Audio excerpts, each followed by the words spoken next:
So for Vanguard, we have Captain America is going to be receiving some buffs, which is really exciting. He's going to be able to shield himself now whenever he jumps into the air. So before, in these instances like that one there, I couldn't hold my shield up while I'm jumping in the air. Now Cap is going to be able to hold his shield up while he's jumping, so that's a buff. He's also going to have a increase in his energy soul, so his E. You'll notice that his E is going to be coming out faster and deals more damage.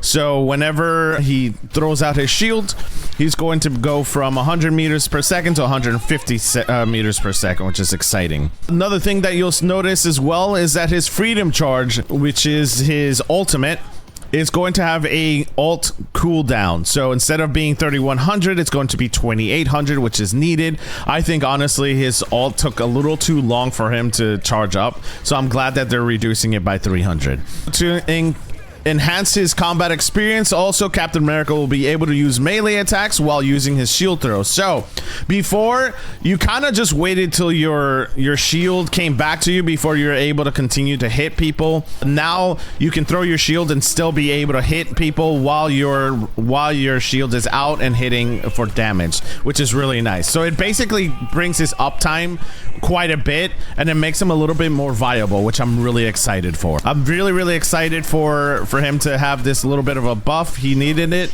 and I'm excited to continue to play him throughout this. The Doctor Strange nerf, which is just a small nerf to Doctor Strange. You'll notice that Doctor Strange's health is going to go down from 650 to 600. Groot is also going to take a little bit of a buff. His walls, where you can place his normal thorn walls, is usually 15 meters. They've increased it now to 18, so now he can do it a little bit further away.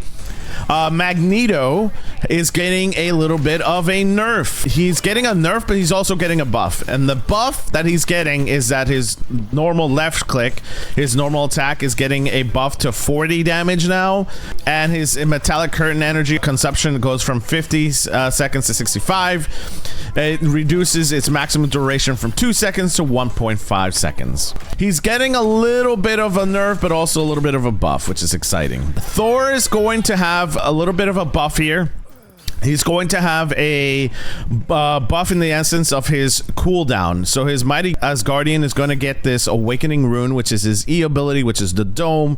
That is going to have no longer a cooldown. Okay, so there's no shared cooldown anymore, which means he can spam it anywhere, which is going to be a little bit nuts, I'm going to be honest. So Thor is going to get a little bit annoying with more of his stuff that he's coming out. All right, Venom is getting a buff. All right, Venom is going to be able to now knock enemies inwards instead of back. So whenever he did that ability there, he would knock people back instead of towards him, which makes more sense to me. And to be honest, when you dive as Venom, Venom usually knocks you back when he dives. Instead of knocking you back, now he's going to be knocking you in towards him, which makes sense because of his right click ability, which is the collision or the corrosion, excuse me. So he's able to now knock into you and use that ability so you can't escape, making it harder to escape from Venom.